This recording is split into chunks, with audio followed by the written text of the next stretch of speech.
Au sommaire de votre actualité locale, aujourd'hui, ça sent la sécheresse. Les agriculteurs auvergnats déplorent le manque de pluie de ces derniers mois. Reportage en Limagne dans un instant. Débrayage à l'entreprise Slicom, ex-Auvergne Aéronautique. Les salariés demandent des augmentations à la direction. Enfin, les rugbymen de l'ASM se préparent avant un match important de top 14. Ce week-end, ils s'en vont affronter le Stade toulousain. Le beau temps ne fait pas les affaires de tout le monde. Il est tombé très peu de pluie ces derniers mois, ce qui commence sérieusement à inquiéter les agriculteurs. Certains n'hésitent pas même à parler de sécheresse, comme en 2003. La situation est anormale depuis 3 semaines environ. Voyez l'exemple d'un producteur céréalier à Gerzat, Ariane Monfray et Stéphanie Delanne.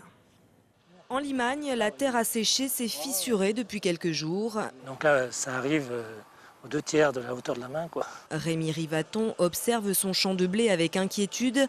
Il faut dire qu'en avril, il a plu 3 fois moins que la normale. Une situation qui lui rappelle 2003 et sa canicule, notamment à cause de la durée du phénomène de sécheresse. 3 semaines pratiquement, maintenant. Parce qu'on a eu du vent et de la chaleur. Alors les deux combinés dessèchent très très vite et la terre et les cultures, quoi. Les plantes n'ont plus d'eau pour s'alimenter puisque le peu qui reste dans l'humidité du sol, c'est tellement faible qu'elles n'arrivent plus à l'extraire, quoi. Donc elles sont actuellement dans un stress hydrique réel. Du coup, Rémi Rivaton est obligé d'irriguer ses plantations, environ 35 hectares sur les 80 qu'il possède. En adhérant à l'association Asa Limagne Noire, il utilise de l'eau propre issue du traitement des eaux usées de la ville de Clermont. Meilleur marché que s'il se servait directement au robinet. C'est autour de 20 centimes le mètre cube. Mais bon, c'est déjà, vu les quantités que nous passons, ça fait un coût énorme. C'est un manque à gagner de par l'irrigation même et par les cultures qui vont avoir un moins bon rendement, une moins bonne qualité, donc moins bien valorisées après la sortie.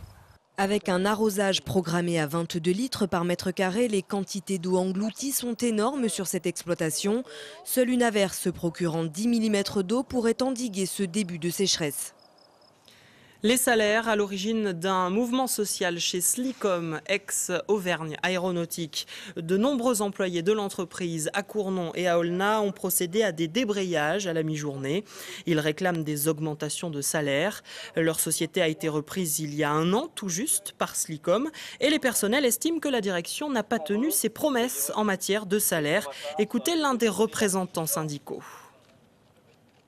Ce qu'on demande tout de suite, c'est simplement 5% d'augmentation générale, redistribuée par tranche de salaire, pour nous en tout cas, pour le syndicat CFDT, de façon à ce que ceci soit redistribué correctement, à ce qu'on augmente ces bas salaires. À l'heure actuelle, on a 9,25 € de l'heure, c'est pas possible, c'est pas convenable. Il faut un seuil d'entrée, mais il faut aussi un seuil pour les gens qui sont en entreprise depuis un certain moment. Il faut qu'ils se sentent valorisés. Aujourd'hui, la paye vient de tomber, comme j'ai très bien dit tout à l'heure. Ils sont déjà découverts. Le problème qu'il y a, c'est ça. Des propos recueillis par Valérie Guinard. Du rugby, à présent, le champion de France contre le champion d'Europe. L'affiche est alléchante. Samedi après-midi, l'ASM Clermont-Auvergne s'en va affronter le Stade toulousain sur les bords de la Garonne lors de la dernière journée de top 14. Un match qui n'est pas sans enjeu, comme nous l'explique Martial Delecluse. Vainqueur au match aller le 4 décembre 2010, les joueurs de l'ASM Clermont-Auvergne n'iront pas à Toulouse l'esprit libéré. Assurés d'être qualifiés pour les phases finales du top 14, les hommes de Verne-Cotter n'ont pas encore la certitude de jouer les quarts de finale à domicile. Face au leader du championnat qui reste sur une défaite en demi-finale de Coupe d'Europe, Julien Malzieu et ses camarades ont une obligation de résultat. On est un peu dans le même cas que Toulouse, maintenant il nous reste essentiellement le top 14, donc il nous faut absolument aller chercher des points à Toulouse pour recevoir le quart à domicile. Et voilà, on a vraiment envie de s'offrir ça, et pour les mecs qui vont partir, et pour notre public aussi. C'est vrai que ça serait bien aussi de faire un dernier match au Michelin avant la fin de saison. Et c'est vrai qu'au vu des résultats de l'ASM Clermont-Auvergne cette saison à l'extérieur, les hommes de Verne-Cotter ont tout intérêt à recevoir lors des quarts de finale. Un challenge qui semble plaire à certains Clermontois dont les yeux brillent à l'approche des phases finales.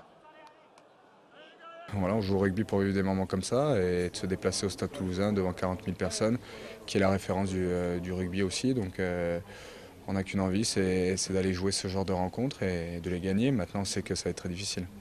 Et dans ce duel entre champion de France 2010 et champion d'Europe 2010, les buteurs devraient avoir un rôle capital.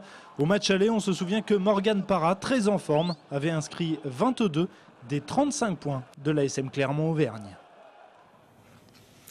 Des jeunes Clermontois ont pu profiter du grand air aujourd'hui. La mairie de Clermont organisait en effet une journée multi-activités dans un parc aventure à Orbeil près d'Issoire. Ces jeunes citadins âgés de 12 à 15 ans ont donc pu s'oxygéner grâce au VTT, à la Via Ferrata ou encore au ski sur herbe. Le reportage de Philippe Robert. C'est la 19 ! Oui, la 19 ! Elle est là-bas !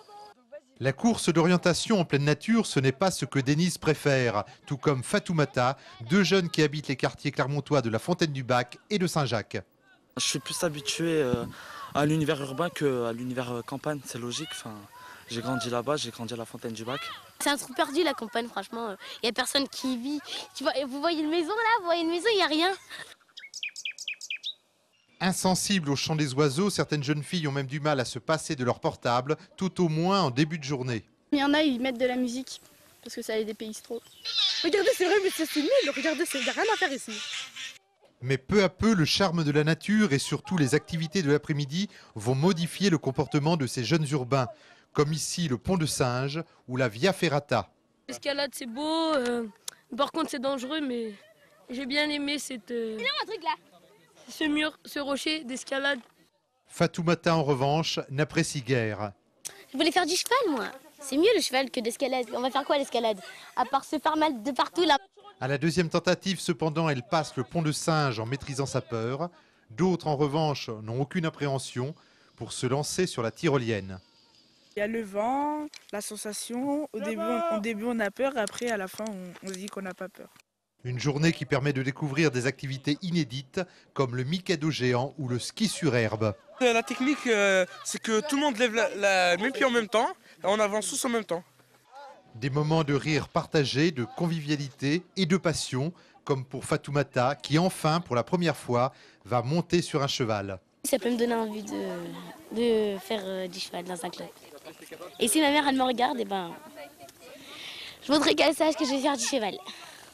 Et après avoir goûté aux joies de la nature, la plupart de ces jeunes ont émis le souhait de réitérer plus souvent ce genre d'expérience. Les cultures urbaines à l'honneur durant plusieurs jours à Riom. L'association riomoise pour la jeunesse organise jusqu'à samedi une manifestation appelée les pulsations urbaines. Jusqu'à demain, de nombreux ateliers sont proposés au public. Des disciplines sportives, comme vous le voyez, telles que le BMX, le roller ou encore le skateboard. Mais aussi des disciplines artistiques comme le graphe, l'écriture musicale et la danse. Une grande journée festive est également prévue samedi de 10h à 20h sur le quartier de la Varenne. Cet événement se veut une vitrine pour la culture urbaine à Riom, mais c'est aussi l'occasion de proposer des animations à la jeunesse en période de vacances scolaires. Rendez-vous donc à Riom jusqu'à samedi. Les images étaient signées Baptiste Mathieu. C'est la fin de ce JT. À suivre dans le direct l'invité du jour et puis la rubrique Nature. À tout de suite. Toute l'actu locale est aussi en ligne. Retrouvez votre JT sur clermontpremière.com.